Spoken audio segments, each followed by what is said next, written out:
Brock Lesnar just got himself banned from WWE forever, and Triple H is the one who made the call, and what went down backstage after that Obafimi brawl is so explosive, so out of control, that even the most seasoned veterans in that locker room were shaking their heads in absolute disbelief. And by the time I finish telling you everything that went down behind those closed doors, you are going to lose your mind, because nobody, and I mean nobody, saw this coming. Let me paint you a picture right now. The cameras go off. The arena lights are still buzzing. The crowd is still electric from everything that just happened out there in the ring. And then, the moment the production trucks start wrapping up, all hell breaks loose backstage. Not metaphorically. Not in the dramatic wrestling sense. Literally. Absolute chaos. Security scrambling. Officials screaming into radios. And in the middle of all of it, one man standing there with the coldest look on his face, Triple H, Paul Levesque, the chief content officer of WWE, the most powerful man in professional wrestling today, reaching for his phone and making a call that would change the trajectory of this entire company. He called the police on Brock Lesnar.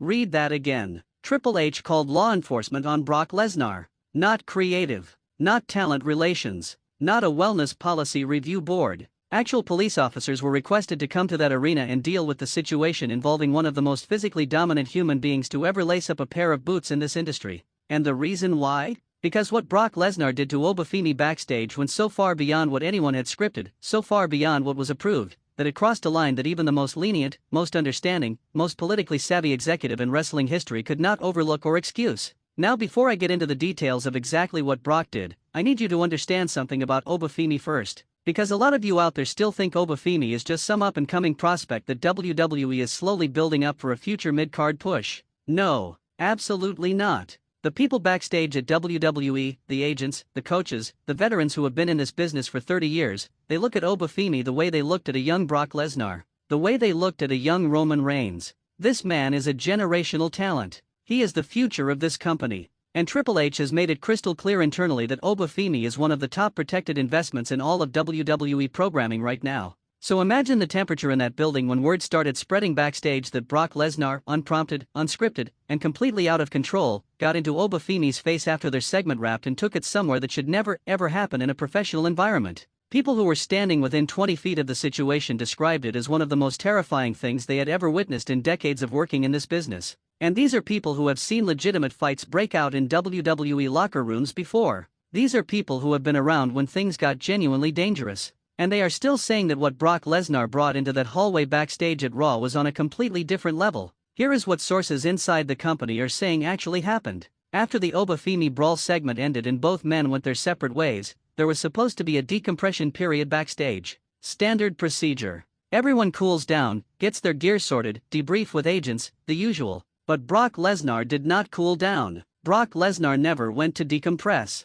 According to multiple people who were in that hallway, Brock made a direct line toward Obafimi's section of the locker room and he started talking to people, asking questions, making comments that were completely out of pocket given the professional context of the situation. Now Obafimi, to his absolute credit, handled himself with a level of maturity and composure that honestly impressed everyone who witnessed it. He did not escalate. He did not take the bait. He kept it professional. But Brock Lesnar was not interested in keeping it professional that night. And when Brock sensed that Oba was not going to back down from his presence, that Oba was not going to shrink, that this young lion was not going to lower his eyes or step aside, something in Brock Lesnar snapped in a way that people in that building are still talking about in hushed conversations and private messages that are now leaking out all over the internet. What happened next required 3 senior road agents and 2 members of WWE security to physically intervene. 3 road agents, 2 security members. For Brock Lesnar. And even with all 5 of those people trying to de-escalate the situation, it still took another several minutes before things were actually under control. During that time, Obafimi had to be moved to a completely different section of the backstage area for his own safety and the safety of the people around him. And the talent in that locker room, some of the toughest people on the planet Earth, were pressing themselves against the walls and getting out of the way because nobody wanted to be anywhere near what Brock Lesnar was radiating in that moment.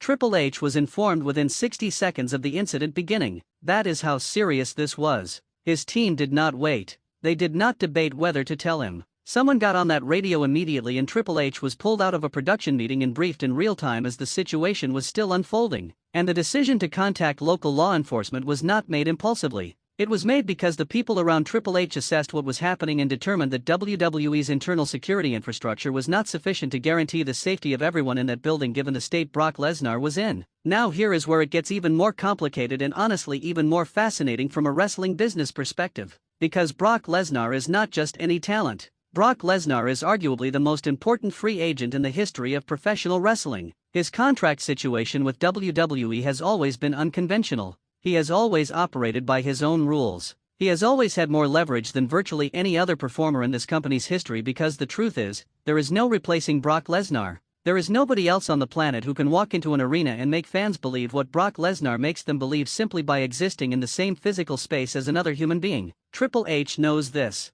Everybody at WWE knows this. And for years, that knowledge has given Brock Lesnar an incredible amount of runway to operate in ways that other talents simply never could. But what happened backstage at Raw after that Obafimi brawl appears to have finally exhausted whatever goodwill and political capital Brock Lesnar had accumulated over 2 decades of making this company enormous amounts of money and enormous amounts of memories. Because calling the police on someone is not a negotiating tactic. Calling the police on someone is a statement. It is a declaration. And Triple H making that call personally, or authorizing that call to be made in his name, sends a message to every single person in that locker room, from the main eventers all the way down to the developmental prospects, that there is no name big enough, no legacy impressive enough, and no box office value high enough to protect you when you bring that kind of energy into a professional workspace and endanger the people around you. And now the question that the entire wrestling world is asking is what happens next. Because police being called to the arena does not automatically mean charges are filed. It does not automatically mean Brock Lesnar is sitting in a cell somewhere. What it means is that there is now an official record.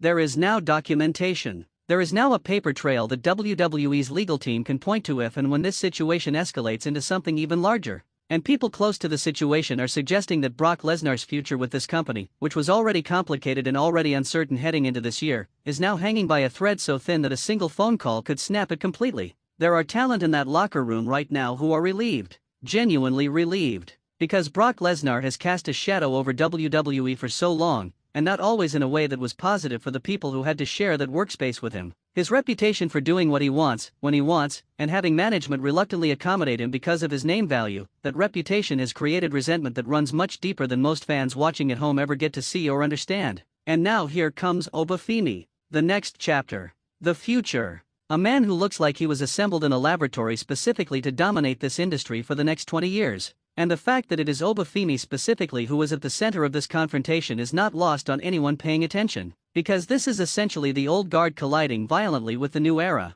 This is the established mythology of WWE's past crashing directly into the foundation that Triple H is trying to build for its future. And Triple H chose the future. He picked up that phone and he chose Obafimi and everything that Obafimi represents over the living legend of Brock Lesnar's past contributions. That is a massive statement. That is a seismic shift in the power structure of this company. And the ripple effects of what Triple H decided to do backstage at Raw are going to be felt across WWE programming for months, possibly years, to come. Every talent in that locker room just watched the most protected performer in recent history get checked by management in the most serious, most official, most undeniable way possible. And every single one of them is recalibrating right now. Every single one of them is taking note. Brock Lesnar has not made a public statement. His representation has not commented. WWE has not officially acknowledged what happened backstage because of course they have not, because WWE never officially acknowledges anything that makes them look like the absolute chaos factory that they occasionally and gloriously are behind the scenes. But the people who were there know what happened.